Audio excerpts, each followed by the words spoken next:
going to do another watercolor painting.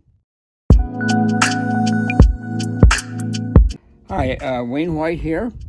I'm going to do another watercolor painting, and I hope you'll enjoy it this time.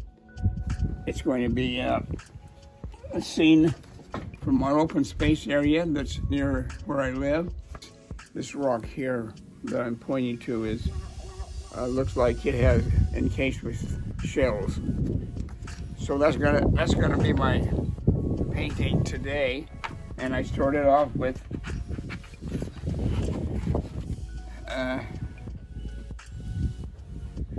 show my clean towel. So I start off with a nice clean towel and a clean piece of paper. Let's see, yeah,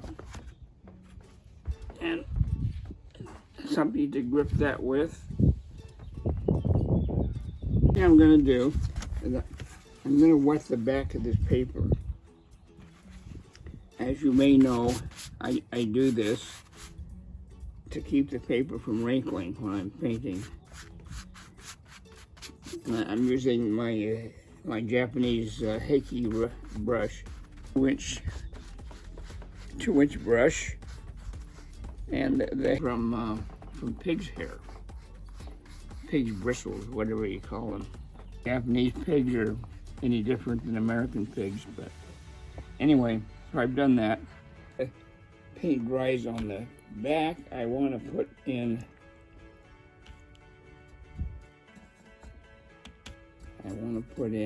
the sky light colors first.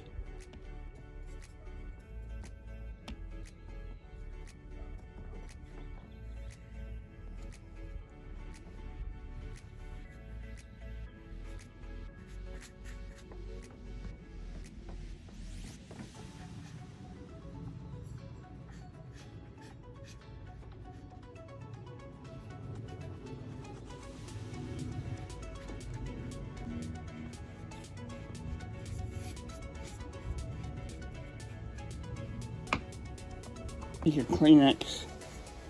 Rub this up because I want to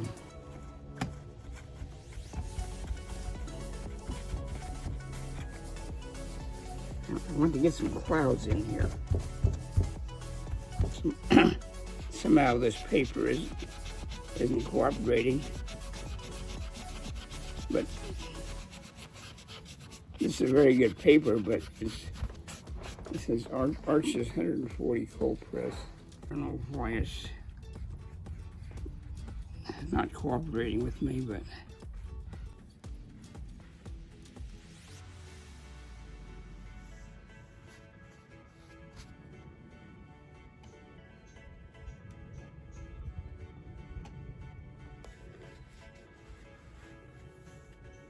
raw sienna is a very nice color for foregrounds. You have a lot of grass. It mixes well with other colors.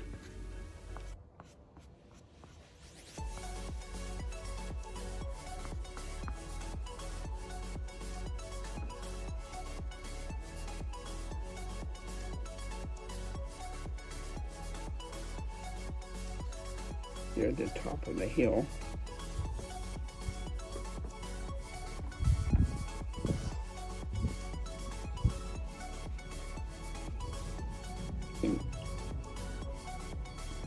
Darker areas up here and around.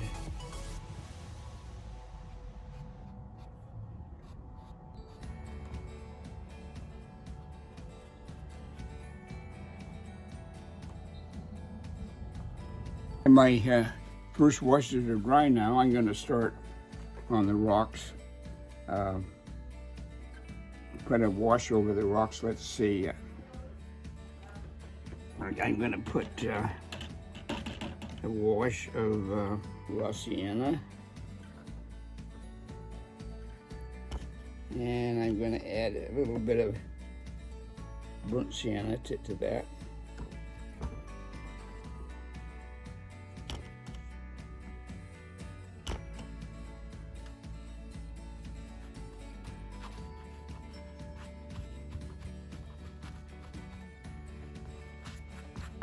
Payne's gray with the Rossi, and it's darker.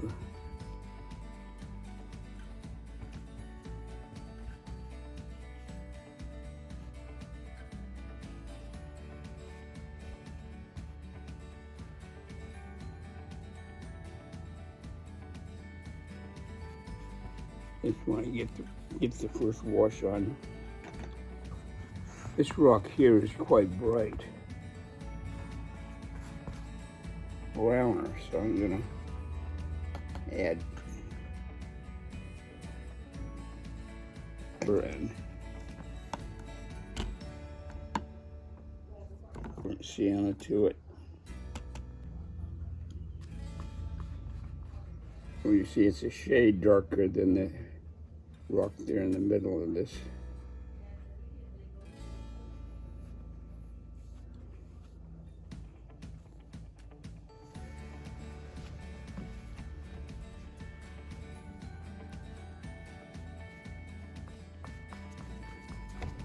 But we got a little rock way back there, and I'm going to paint that now, but that rock is going to be a little grayer, so I'm going to put a little bit of Payne's gray in with my rock washes color.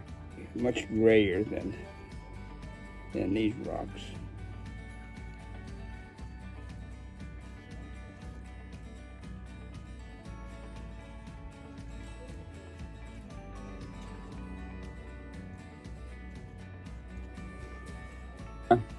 In painting rocks, you always have to remember where the sun's coming from, and the sun part, on the sunny part of the rocks, make sure it's lighter than the shadow part. The viewer always knows where the sun is and where the shadows are going to be. And remember, in painting rocks, you have to not make, you don't want to make a rock look like a basketball. It's going to have, they usually have an irregular shape, and they have a lot of texture. At least most, and not all rocks have a lot of texture, but our rocks on Shell Ridge do have a lot of texture because they, like I mentioned before, they're embedded with seashells from prehistoric times. And this main rock in the foreground seemed to, well, one back here does, but that's farther away.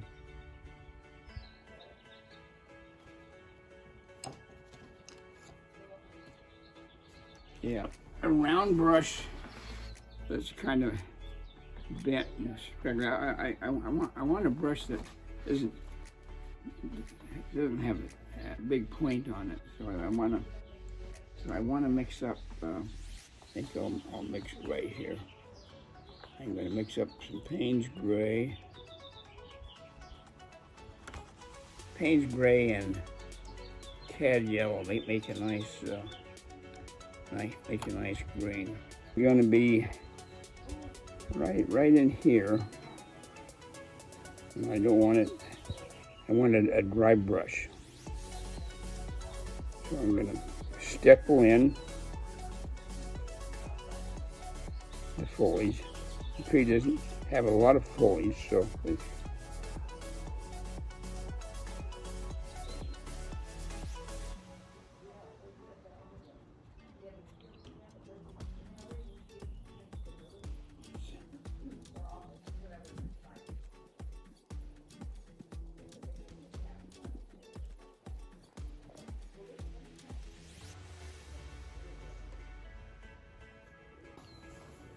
see what I did? Painting a shrub and I put it way up in the sky. I've got to get rid of that now. Things happen, but why do they have to happen to me? And I got to see if I can get rid of that shrub color up in the sky.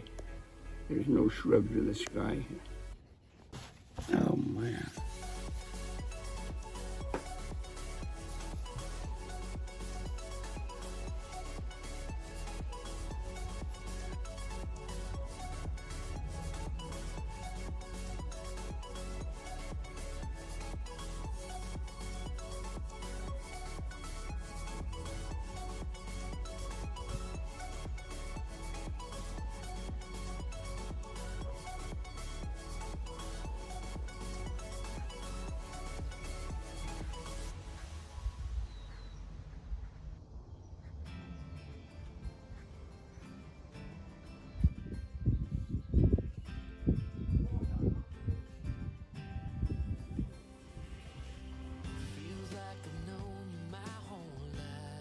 some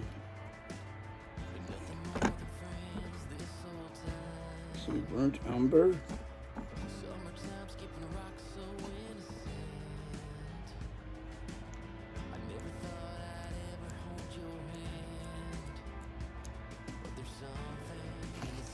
You don't want to overdo that.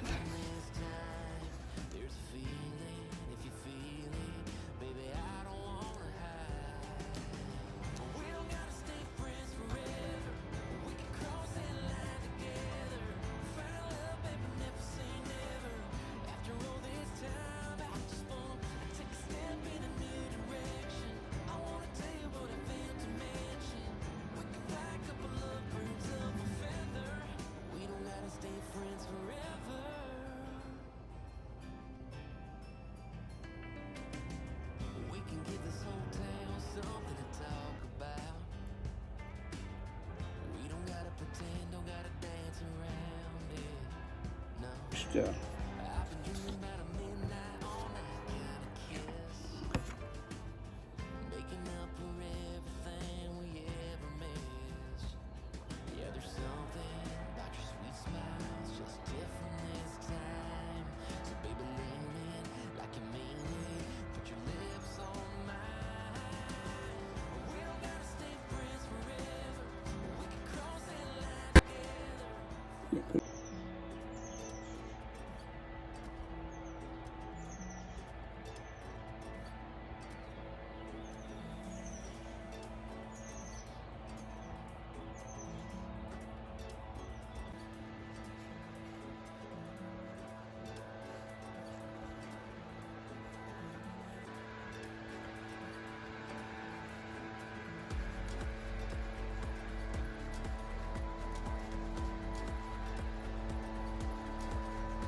all right, viewers, this is my unfinished painting.